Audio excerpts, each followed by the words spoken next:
Hello, this is me, Mr. Red Fox, and this is a video that really needs to be talked about. Needed to be made. I'm seeing a lot of chatter in the gamosphere where people just don't understand how things are being done. So, with that being said, it's something that needs to be made. So, this is a three-part video. Part 1 will be one video, part 2 one video, part 3 one video, and each part will discuss a different part of the video game industry in terms of making games. Okay, so first we'll talk about third parties, the big third parties. Then we'll talk about, which is part 1, how they make their games. Part 2 we'll discuss Sony and Microsoft, how they make their games. And then part 3, we'll talk about Nintendo, because Nintendo, they do things a little bit differently than the other console manufacturers. So with that being said, let's get down to it after the cut.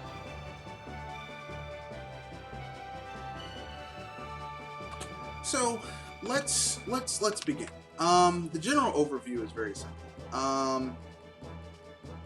Before we get into third parties, this industry is a business. Companies, it's a for-profit business, which means the purpose of a business is to generate revenue. Okay, it's to generate revenue in excess of their expenses in order to turn a profit. That is the essence and definition of what a business is, or I should say, a business venture is. That's the sole purpose of a business, is to generate profit. Is to generate a profit. How do they do this? By generating revenue in excess of what their expenses are. So if, I'll give you a real world example. If it takes me $150,000 to run 3 locations every year, okay, and I make, right, and that's including paying everybody and all that. That includes paying everybody and income and all that type of stuff and keeping the lights on, but I make at each of those locations, let's say $300,000, then I'm basically, that's 3 locations each, $300,000 each, so that's $900,000 in total. That's almost that's $100,000 less than $1 million. Okay, if you're making that type of money, then your revenue is your revenue is $900,000. Your profit after you take the $150,000 out of that is, I want to say, $750,000. Okay, that's a decent profit margin. Now, if you are trying to grow your business, you should take at least half of that, maybe even a quarter, maybe even 2/3 of that, and reinvest it back into your business and grow it. That's just how business is. You gotta reinvest. Maintenance, upkeep, all that type of fun stuff. Right? Now, the video game business is a little bit different. Basically, depending on which way you go, we're going to focus on third parties in this video. So, without further ado, I'll get into the nitty-gritty of how third parties make their games after the cut. So, how do third parties make their games? There are two distinctions. We'll divide them into the big third parties, so you got Activision, EA, Ubisoft, and then the small third parties, which are like CD Projekt Red, Rocksteady, those types of things. So, let's get down to it.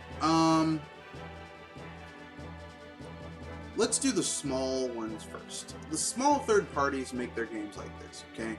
A publisher, they go to a publisher, or a publisher comes to them. There's been cases where both of that has happened, or both cases that have happened with the proposal of a game. Either the publisher going to a development studio, or the development studio going to a publisher, okay? And they basically say, we have an idea for a game. we've projected that we're going to need X amount of dollars to make it. Let's use a nice round number. We're going to need 10 million to make this game. We have a team of 12 people. We need 10 million to pay them, buy the engine, to license the engine we want to use to make the game, to make it look the way we want it to look, to pay for the studio space to have while we're doing this, and all that other fun stuff. Okay. Typically speaking, in smart business, you include advertisement in your initial proposal, but the way the industry is going now, that's not really the case. So, but for the sake of argument, let's say that's included in the thing. So 10 million to make this game, boom, okay? For everything, 10 million. 12-man studio, $10 million to make X game, okay? So the studio says, well, that's cool. All right, that seems like a fair investment. $10 million, boom, okay? Now, they can either do that in one lump sum, or they can give them X amount of time over however long that they project it's going to take to make that game. It could be a 1-year game, a 2-year game, you know, whatever. But the publisher pays for its development. So basically, at this point, the publisher says the developer gets to work. They make the game, they do the assets. Now, if they run over time, they have to make up that money normally themselves, or they go to the publisher and say, unforeseen shit happened, my hamster came in and ate my code, we need more money. Okay, sometimes the publisher will write them a check and say, okay, finish this game, blah blah blah blah blah, or like Microsoft did with that Phantom Dust game that they pulled the plug on. They're like, nah, we're not giving you more money. and pull the plug. It's kind of either or. Some developers will give more money and it goes over budget. Some developers won't give more money and it just dies, or it comes out missing features. So basically, that's how it works for smaller developers. Now, with the advent of Kickstarter and crowdfunding, they don't go to a developer with their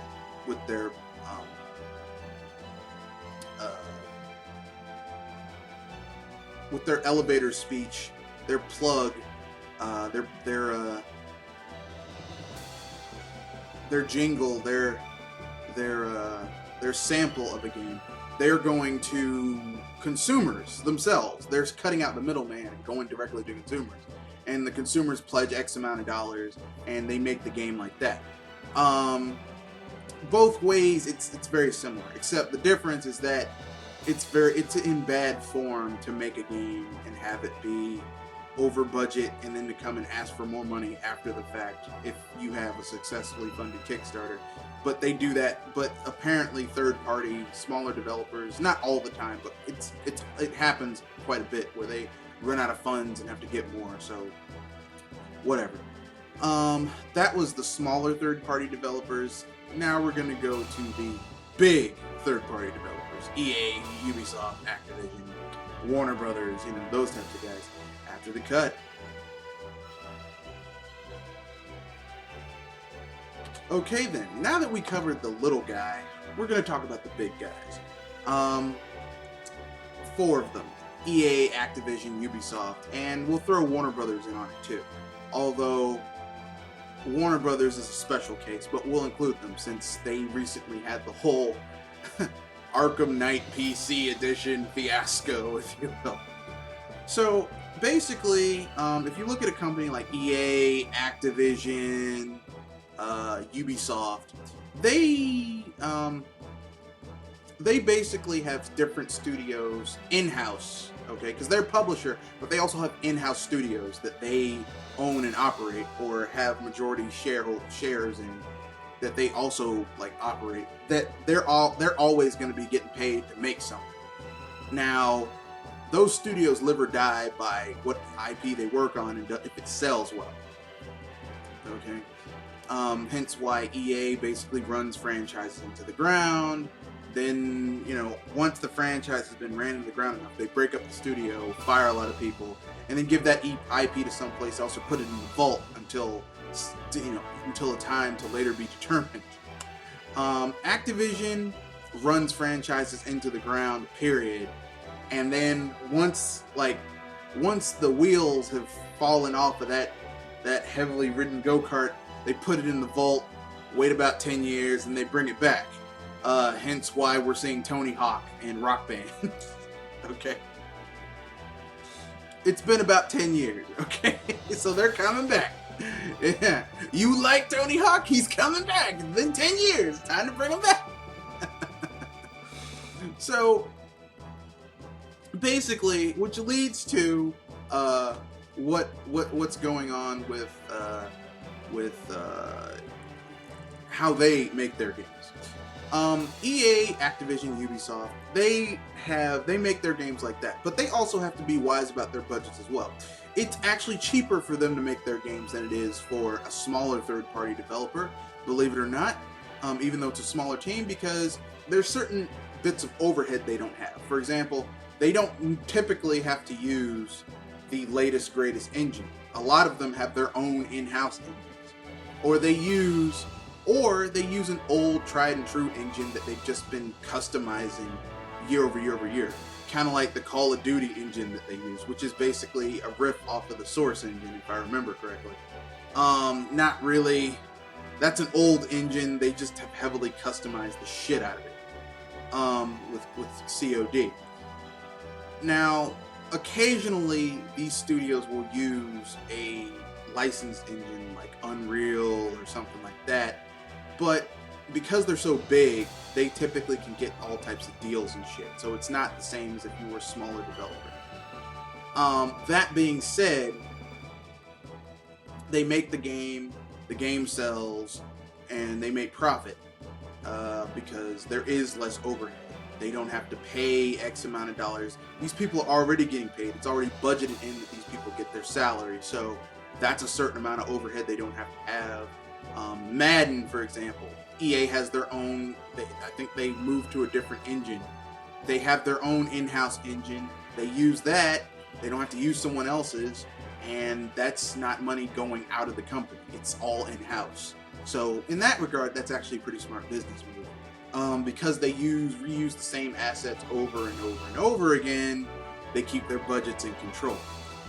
So, budget titles, pretty good budget titles. I mean, business-wise, it's good. As a gamer, I fucking hate Madden and Call of Duty because they are basically the same shit year over year over year, and they aren't well-designed games. Like, I mean, they're not a found of, man, that's a really well-designed football game. So, you look at, that's Activision and EA. Let's look at Ubisoft. Ubisoft also has their own in-house engine that they use for their games. That's just how they roll. So, I mean, that makes them a ton of money. I'm not going to get mad at them for using their own in-house engine. You put money into it, boom, you might as well use it. Shit, you know, why not? That being said, you have the short end of the stick, which is a conglomerate like Warner Brothers. Warner Brothers they have their hands in many pots. They're like Sony almost in that regard. They make movies. They own DC, so they do comic books. They have a gaming division. Now, let's be fair. Warner Brothers at one point owned Atari and ran that shit into the ground. So I don't really trust Warner Brothers when it comes to games, period. But that's just me. But because Warner Brothers has its hands in many stews, their budgeting is a bit different, okay? They have to be a little bit more judicious in where they allocate funds in different departments. So the game division, they're like, okay, most of our sales for Arkham Origins, Arkham City, Arkham Asylum were on console. So we're going to put our money in developing for the consoles. Makes sense. Okay, just makes sense. Now here's where the kicker comes in. Even through all of that, that still doesn't change the fact that the PC versions of each of those games have come out broken and shitty. Basically, Warner Brothers made the decision as the publisher to basically, well, we're going to port it over to PC because even though there's not a huge amount of PC players who play these games, there's enough in that they can make some money back. Now, what they did, and because they were cheap, okay, they were cheap and they didn't want to go over budget, is that they took it and they gave it to a studio that said, we'll do it for some rock bottom low dream price. Now, here's the thing to realize in business, okay? If something normally costs X amount of dollars, getting a deal on it, your deals shouldn't be less than 30%, okay? And that's like you still have to watch these guys heavily deal. If someone's proposal to do something is so much lower than everyone else's, there's a problem. there's read the fine print, okay? And this is what happened to Warner Brothers. They basically went with the cheapest proposal to port that game over to PC, and it bit them in the ass because they got someone who just did not, didn't have the resources to do it correctly. They gave them I think a month to do it. I mean, it literally was like a rushed operation with a very small studio. And there was no way that game was going to come out not broken or just buggy as shit. And you saw that. I mean, people are mad. Oh, I can't believe. Come on. I mean, every single PC port of an Arkham game has had issues. Arkham Asylum, Arkham City, Arkham Origins, and now Arkham Knight. The PC ports have been shit. And it took about, it took about 3 months. It took about 3 months to get Arkham Asylum on PC playable. And that's just stable. It took about another 3 months to get it to where it was on par, or in some cases even better than what was on the console. Same thing with Arkham Knight, Arkham City. Arkham Origins is still broken. It's still fucking broken. And I mean, we saw this come with Arkham Knight. So, I mean, what are you gonna do? It's a broken. I mean, why are we surprised? I can't believe this game came out like this. I can, because if you understand anything about budgeting. Now, I know what some people are going to say. Well, how do you know how much they spent to do X, Y, or Z? I am not privy to the board meetings, but I am simply applying the tenets of other forms of business to another business, which makes sense because at the core, most businesses work the same, okay? That's just simple, academic, real world things. All businesses generally work the same. And like I said earlier, the purpose of business is to generate revenue in excess of their expenses in order to turn a profit. That is the sole and entire purpose of business. Stay tuned for part 2 of this, where we'll cover Microsoft and Sony, first-party development houses that also make consoles, and how that actually should mean they should be able to make games cheaper and better than third parties. And that's the end of this video. Stay tuned for part 2, coming up soon.